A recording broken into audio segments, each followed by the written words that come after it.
together with my collaborator, Sarah Noonan, we put together what we're calling DHRI South Bend because it's a collaboration with two universities right across the street from one another. It takes place 4 days, at least in our initial incarnation, in which we fairly closely match what the original CUNY syllabus was, which is sort of a step ladder approach to the core technologies in digital humanities.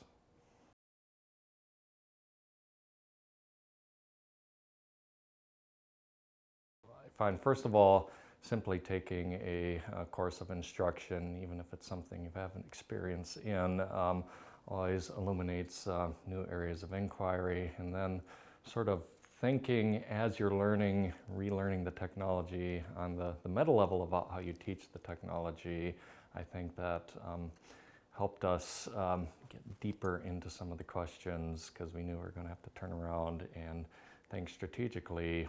Why was it successful at CUNY? How is it going to be successful locally? And it sort of leads to the other aspect of the sort of personal development, professional development that's so helpful about the CUNY model, which was the networked approach to bringing people together. So instead of just simply giving you all the answers of how to learn these technologies, you learn them together with other professionals sort of in this nebulous field of digital humanities, but that might be coming at it from different professional backgrounds, librarians, scholars, scholars in different disciplines. And so as much as it was about learning technology, I think learning how to work together in ways that are not always intuitive or always trained for humanities people was very helpful.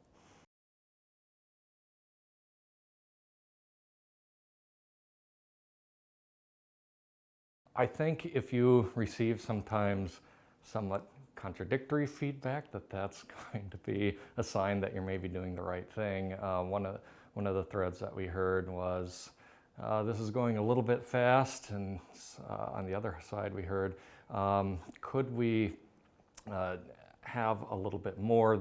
I have some of these foundations, could we have more challenges? And I think one of the big challenges that we faced was pairing people not only with the different disciplinary backgrounds that we've talked about, but different experience levels. But I think that's also a sign of success because as you looked around at the tables, you saw people helping out one another, learning together, trying to figure out things as they went. So even though some people might have had the foundations and knew already what they were doing a little bit, they were able to help those who were otherwise might have started to get a little bit behind because you can't stop an entire class, the forward momentum necessarily because one or two people are having trouble. But if you're able to work together in community at your tables, you can keep going, catch back up, and leverage the strength of the community. So I think those pacing questions were also matched up with responses that we received, which said, yes, I am certainly feeling supported and getting the help I need. The results on that were very clear and high. So if you get some of that contradictory result, but also sort of that positive reaction to how things are going, how the help is going, I think that's a sign you're doing the right thing, and that's sort of what we strove for.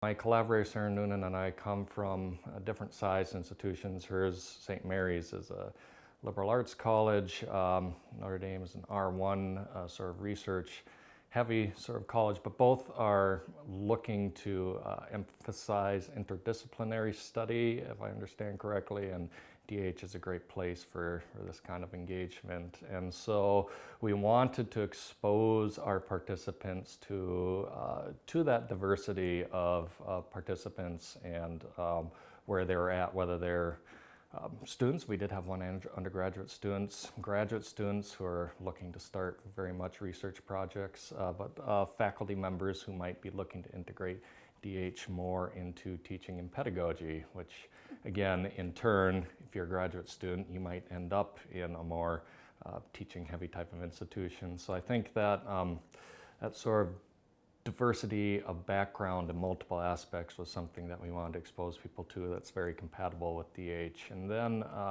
we started to think beyond the local to the regional context as we actually applied for grants because we received very generous funding from Indiana Humanities to support what we were doing, and that got us thinking there are a lot of places that could benefit from this type of program that don't have people dedicated to digital humanities, for example. That got us thinking a little more strategically about using the DHRI as a way to build up partnerships for these institutions, which again included everything from R1 down to liberal arts institutions. And one sort of common thread that we saw moving through there was we want to start a digital humanities program of some kind or expand it. We don't really have much support for it locally, and so we saw this as another opportunity to keep expanding networks beyond just the 2 campuses, but to campuses throughout the region of varying sizes and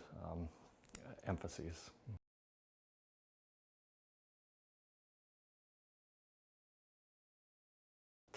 Yeah, we really tried not to reinvent the wheel on this, in that we wanted to put into practice the things that we learned at the DHRI, which built on one another.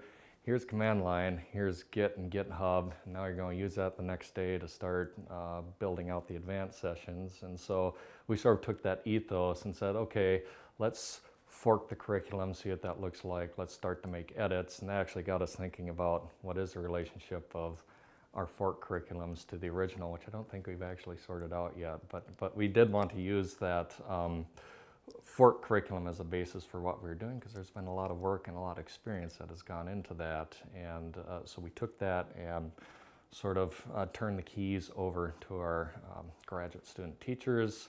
And we did have, I should say, one faculty teacher from St. Mary's, which was great, and let them sort of put their own spin on the curriculum. And we're going to rethink a few things, because this did expose interesting questions of, oh, there's a personal story and an I voice in this particular module. What is my relationship to that? Do I need to change and adjust this, or is this intrinsic to the curriculum, right? But so we really did take what we think was a successful training program, because as I hinted, it does sort of scaffold on itself, and we wanted to preserve that scaffolding as much as possible. So we adhered pretty closely to the CUNY syllabus, and we hope to develop some new modules based on that same ethos next year. So